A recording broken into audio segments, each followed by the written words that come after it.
Hello students, welcome back to the YouTube channel accounts expertise. आपका बहुत बहुत स्वागत है। हमने पिछले सेशन में अपना इसी चैप्टर को कंटिन्यू कर रहे थे और अभी भी यही कंटिन्यू करेंगे हम।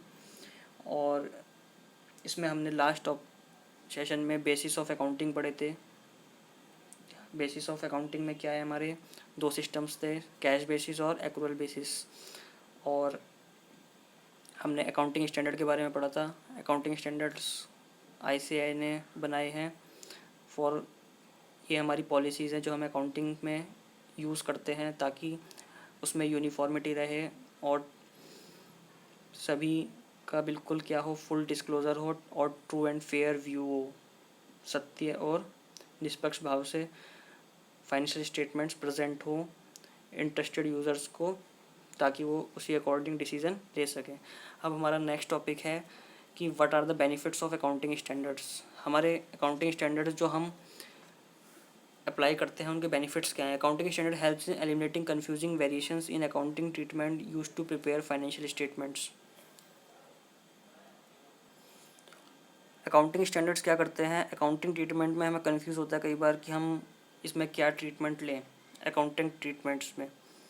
ठीक है, अकाउंटिंग ट्रांजेक्शन्स को रिकॉर्ड करते समय हम क्या इसमें ट्रीटमेंट करें, तो उसको एलिमिनेट करता है। मतलब कि हमें ये पहले से ही पॉलिसीज़ है कि आपको इस तरह से ये ट्रीटमेंट करना है, तो आप पहले से ही क्या रहेंगे कि हाँ मैं यही ट्रीटमेंट इसका करना है एज़ पर अकाउंटिंग स्टैंडर्ड। तो आपको कोई भी कन्फ्यूज़न नहीं होगी, कन्फ्यूज़न ख़त्म हो जाएगी फाइनेंशियल स्टेटमेंट्स को प्रिपेयर करने में। ठीक है। सेकंड, अकाउंटिंग स्टैंडर्ड में call for disclosure of certain information which may not be required by law but such information might be useful for general public. Accounting standard क्या होता है कि कई बार कुछ इन्फॉर्मेशन लॉ के द्वारा रिक्वायर्ड नहीं है, कानून में नहीं ज़रूरत है, लेकिन अकाउंटिंग स्टैंडर्ड क्या कहता है कि हमें वो चीज़ डिस्क्लोज़ करनी है, चाहे वो लॉ में रिक्वायरमेंट ना हो, but such information might be useful for general public. क्योंकि वो जो इन्फॉर्मेशन जो एएस हमको कह रहा है कि आपको डिस्क्लोज़ करनी है, वो किसके लिए यूज़फुल हो सकती है, जनरल पब्लिक के लिए, इन्वेस्टर्स के लिए, क्रेडिटर्स के लिए, भले ही वो लॉ में ना लिखी हो। ठीक है, तो अकाउंटिंग स्टैंडर्ड इसको प्रीफर करता है। Accounting standard facilitate comparability between financial statements of inter and intra companies.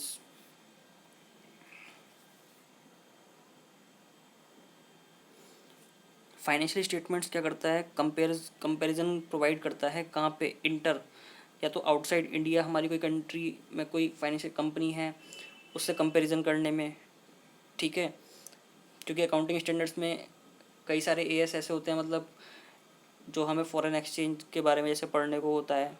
अगर बाहर कोई हमारी कंपनी है या दूसरी कंपनी है, उसकी अमाउंट दूसरी फिगर्स में है, तो हमें उसे कैसे एक्सचेंज रेट के अकॉर्डिंग उसको कन्वर्ट करके फिर हमें उसके फाइनेंशियल स्टेटमेंट्स को अपने से कंपेयर करना है।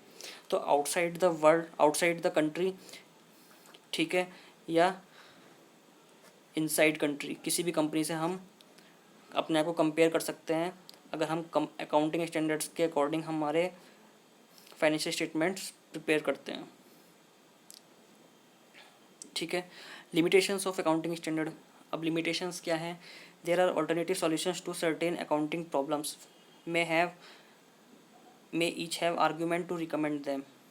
ठीक है, कोई भी अकाउंटिंग प्रॉब्लम का क्या हो सकता है, ऑल्टरनेटिव सॉल्यूशन हो सकता है, एक से ज़्यादा।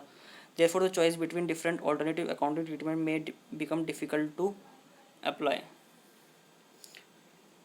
ठीक है, तो उसमें चॉइस करना,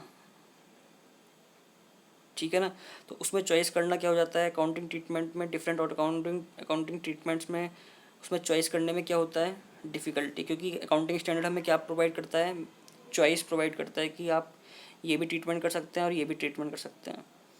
तो हमें क्या होता है, अकाउंटिंग ट्रीटमेंट देने में क्या हो जाता, चॉइस करने में क्या होती है, थोड़ा डिफ़िकल्ट करने में, करने में थोड़ा सा डिफ़िकल्टी होती है। तो हमारे से हम इसको समरी में समझे तो एक मतलब कोई भी अल्टरनेटिव सॉल्यूशन है तो उसमें ये अकाउंटिंग स्टैंडर्ड की लिमिटेशन है कि वो उसमें प्रॉपर गाइडेंस प्रोवाइड नहीं कर पाएगा, क्योंकि ऑल्टरनेटिव सॉल्यूशंस कई हो सकते हैं। तो एएस उसमें क्या करेगा, चॉइस करवाने में थोड़ी सी दिक्कत होगी और उसे फिर अप्लाई करने में भी प्रॉब्लम होगी।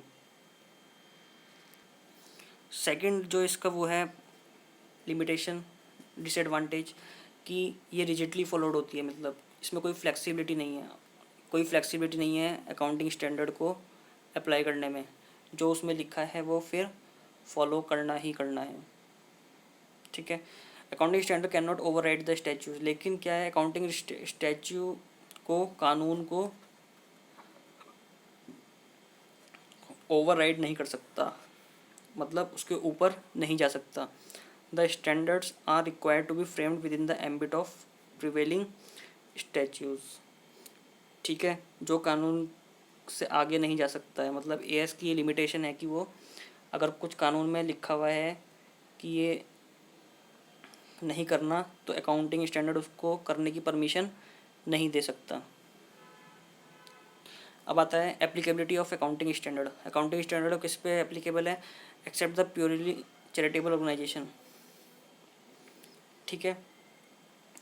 एक चैरिटेबल ऑर्गेनाइजेशन को छोड़ के, which does not have commercial, industrial और business activity, accounting standard is applicable to.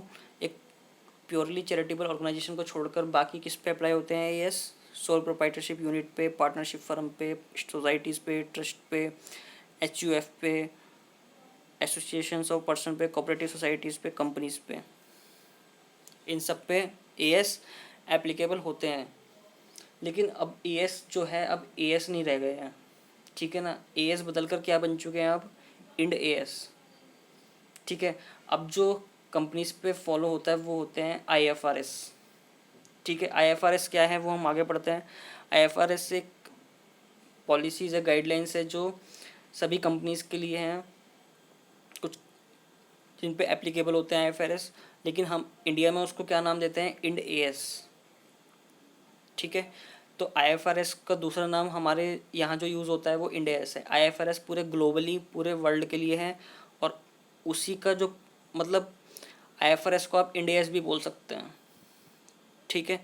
तो इंड एएस इंडिया में फॉलो होते हैं बाय द कंपनीज।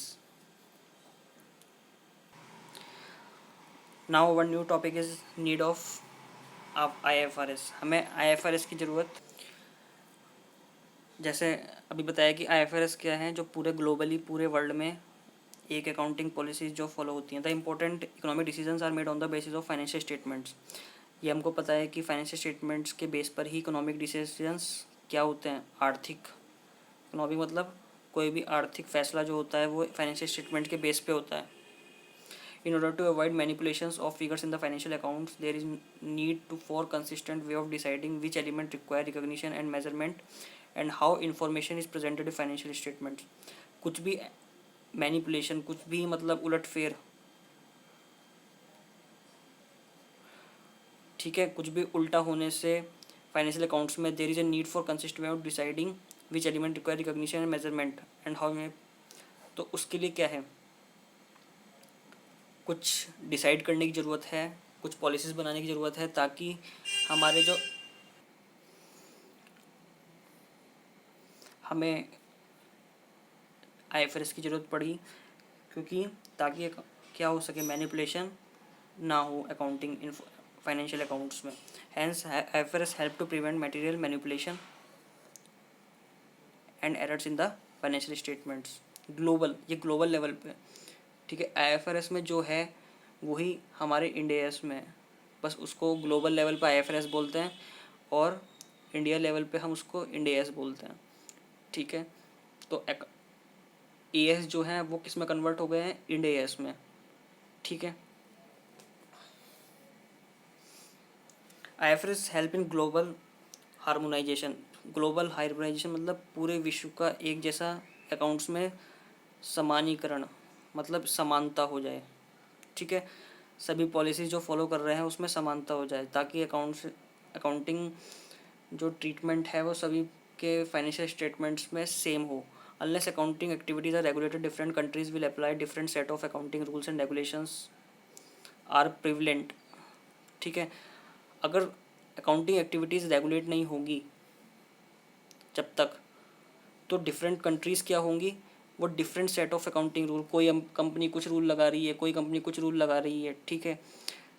तो इससे क्या होगी, यूनिफॉर्मिटी नहीं आएगी। This will restrict uniformity and comparability of financial statement. इससे फाइनेंशियल स्टेटमेंट में एक समानता नहीं आएगी और हम उसको कंपेयर नहीं कर पाएंगे।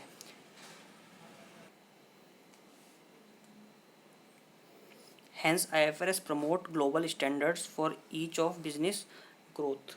ठीक है, IFRS क्या प्रमोट करता है, ग्लोबल स्टैंडर्ड्स। सभी बिजनेस, दुनिया में जितने भी बिजनेस हैं सभी की ग्रोथ, बिजनेस की ग्रोथ के लिए ग्लोबल स्टैंडर्ड्स बनाता है IFRS।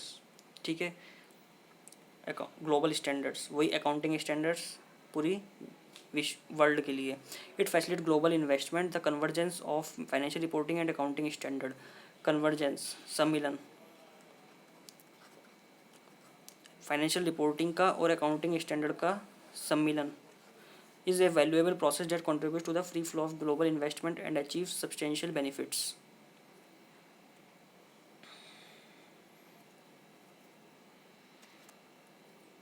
Benefits for all capital market stakeholders. ठीक है, तो IFRS क्या करता है, फाइनेंशियल रिपोर्टिंग और अकाउंटिंग स्टैंडर्ड को एक सम्मिलन करता है, ठीक है, जो कि एक वैल्यूएबल प्रोसेस करता है, वैल्यूएबल प्रोसेस बनाता है उसको, और कंट्रीब्यूट करता है free flow of global investment, ठीक है, and achieve substantial benefits for all capital market stakeholders. सबके लिए क्या करता है ये, फिर जो कैपिटल में स्टेक होल्डर्स हैं, सारे जो इंटरेस्टेड यूज़र्स हैं, उनके लिए इन्वेस्टमेंट की अपॉर्चुनिटी करता है और उनके लिए सब्सटेंशियल बेनिफिट प्रोवाइड करता है। IFRS क्या करता है, फाइनेंशियल रिपोर्टिंग और अकाउंटिंग स्टैंडर्ड को एक तरह से बांध के रखता है।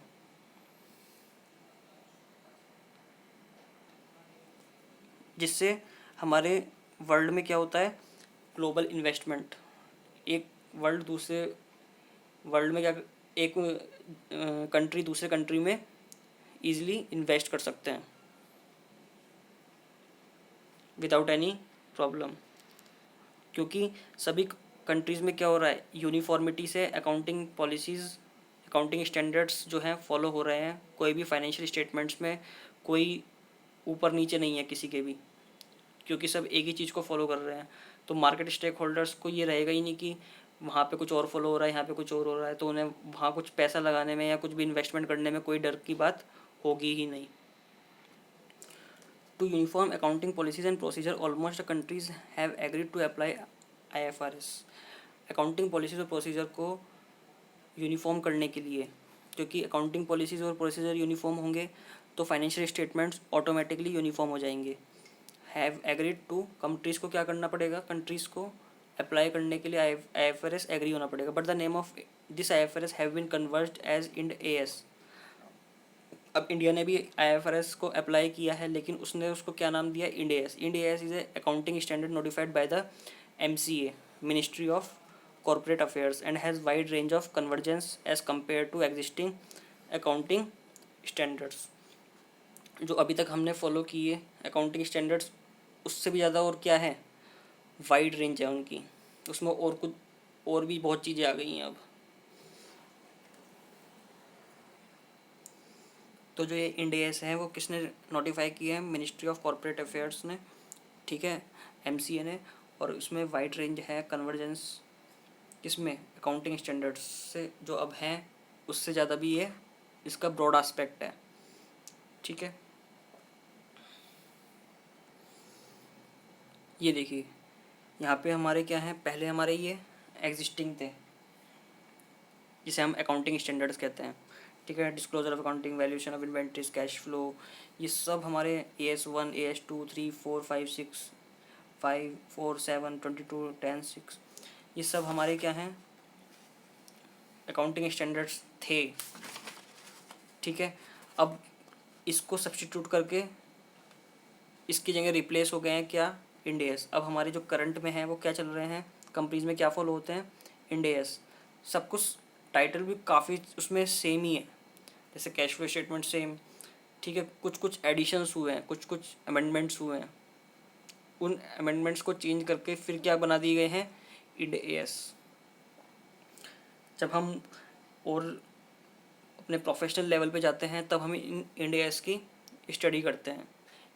इसको स्टडी करके ही फिर हम पॉलिसीज़, जो अकाउंटिंग स्टैंडर्ड्स, जो स्टेटमेंट अकाउंटिंग स्टैंडर्ड जो इंड एएस ने सेट किए हुए हैं कंपनीज़ के लिए, उसको फॉलो करके फाइनेंशियल स्टेटमेंट्स प्रिपेयर करते हैं, जिससे उसमें यूनिफॉर्मिटी आती है as in inter firms and as well as intra firms, जो आउटसाइड इंडिया है और जो इनसाइड इंडिया है। तो ये इंड एएस इसके लिए ज़रूरी है, अपने फाइनेंशियल स्टेटमेंट्स को प्रेजेंट करने के लिए, प्रिपेयर करने के लिए, ताकि वो uniform, true and fair view दिखा सके। ठीक है स्टूडेंट्स, तो आज के लिए इतना ही। मिलते हैं हम अगले सेशन में, इसी चैप्टर को कंटिन्यू करेंगे। बस थोड़ा सा ही चैप्टर रह गया है हमारा, फिर हम प्रैक्टिकल पार्ट पे आ जाएंगे। ठीक है, और आगे की वीडियोस, क्लासेस, लेक्चर्स को सुनने के लिए, देखने के लिए चैनल को सब्सक्राइब, लाइक एंड शेयर कीजिए। ठीक है, तब तक के लिए गुड बाय, टेक केयर।